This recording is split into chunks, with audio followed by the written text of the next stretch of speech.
Good evening ladies and gentleman. Laws of nature में आपका स्वागत है। लॉज ऑफ नेचर में आज हम जिस चीज़ को पढ़ने के लिए जा रहे हैं वो है traditional practices of medicine in India. हमारे हिंदुस्तान में परंपरा के रूप पर एक ट्रेडिशनल पहले से जो चली आ रही प्रैक्टिसेस ऑफ मेडिसिन है वो किस तरह की है, आज भी चल रही है। आज भी हमारे मार्केट में हमारे मेडिकल फील्ड में उसको बहुत संजो के बचा कर रखा गया है। बहुत बहुत शुक्र है कि उसको आज भी हम प्रैक्टिस कर रहे हैं। उसको बेहतर करने की कोशिश करेंगे, उसके बारे में नॉलेज लेने की कोशिश करेंगे। और आज के पैथी से आज की जो मेडिसिन हम लोग यूज़ करते हैं उसके बहुत से हमारे बॉडी के ऊपर साइड इफ़ेक्ट्स भी होते हैं। उससे किस तरह से क्योरीफाई होते हैं, इन चीज़ों को समझ करके ये सारी पैथी जो है, सारी मेडिसिन जो पहले के हर्बल इस्तेमाल करते थे वो हमारी बॉडी के लिए बेहतर थे, हमारे बॉडी को नुकसान नहीं पहुंचाते थे। तो चलिए उसी का कुछ रूप, कुछ स्ट्रक्चर को समझने की कोशिश करेंगे। ट्रेडिशनल प्रैक्टिसेस में से कुछ प्रैक्टिसेस कैसी हैं उसे जानने की कोशिश करते हैं। आइए, पहला है आयुर्वेद।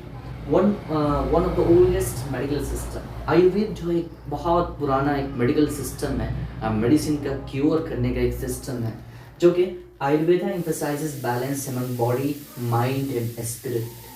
आयुर्वेदा एम्फसाइज करता है, मतलब फोकस करता है तीन चीज़ों के ऊपर।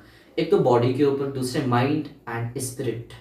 बॉडी के ऊपर, शरीर के ऊपर फोकस करता है कि हम इसको क्योर कर सकें। माइंड, जहन के ऊपर फोकस करता है कि इसका दोनों का मिलाव अच्छा होगा तो हम क्योर होते हैं बेहतर। तीसरे स्पिरिट का, अध्यात्म का, रूहानियत का। इन तीन चीज़ों के बैलेंस करने पर ये फोकस करता है Ayurveda. It uses herbal remedies. ये किस चीज़ों का इस्तेमाल करके हम क्योर करता है पेशेंट को? हर्बल मेडिसिन में आप समझ लो बने रेमेडीज किस तरह की होती है? साग सब्ज का यूज़ करना, मतलब घास फूस का इस्तेमाल करना।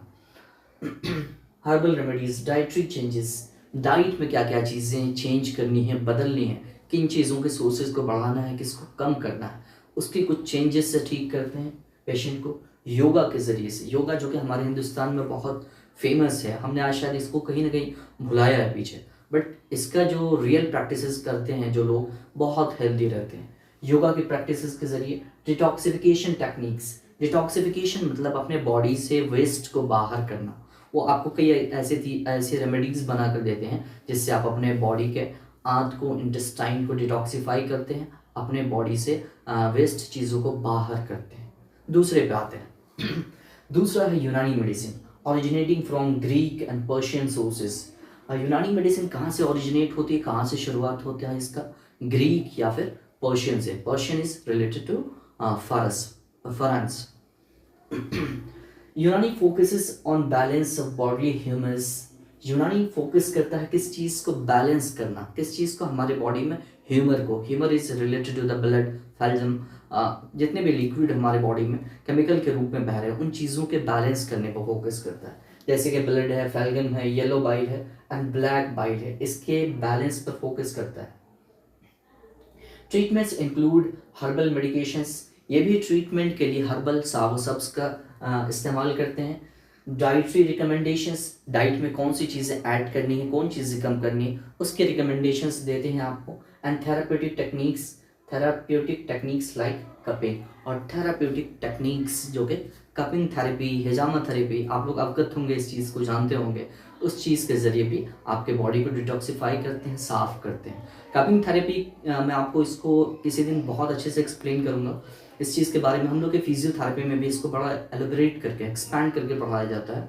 कपिंग थेरेपी के ज़रिए हम लोग अपने बॉडी के वेस्ट ब्लड को ड्रेन करते हैं, बाहर करते हैं, अपने मसल्स के स्टिफनेस को कम करते हैं। बहुत से बेनिफिट हैं, इसको कभी विस्तार से इसके बारे में चर्चा करेंगे। चलिए आगे चलते हैं।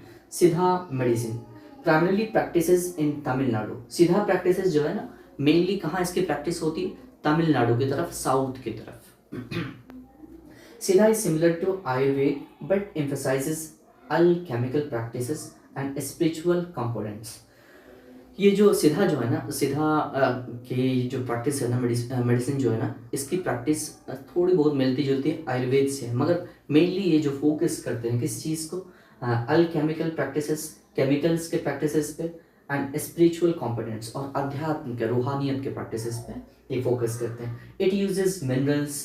ये इसको ठीक करने के लिए, ट्रीटमेंट करने के लिए खनिज का, मिनरल्स का इस्तेमाल करते हैं। हर्ब्स मतलब साव सब्स का इस्तेमाल करते हैं। And various techniques for healing, और कई अदर तरह की टेक्निक्स का भी इस्तेमाल करते हैं पेशेंट को हील करने के लिए, ठीक करने के लिए।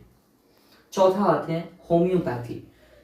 Homeopathy develop in 18th century. Homeopathy develop कब हुआ या विकसित कब हुआ? 18वीं शताब्दी में। Homeopathy treats illness using highly diluted substances. Homeopathy treats करने के लिए बीमारियों को किस तरह का? हाईली डिल्यूटेड मतलब बहुत पतले लिक्विड का इस्तेमाल करते हैं। It is based on the principle of like cures like. ये बेस्ड होते हैं किस प्रिंसिपल पर?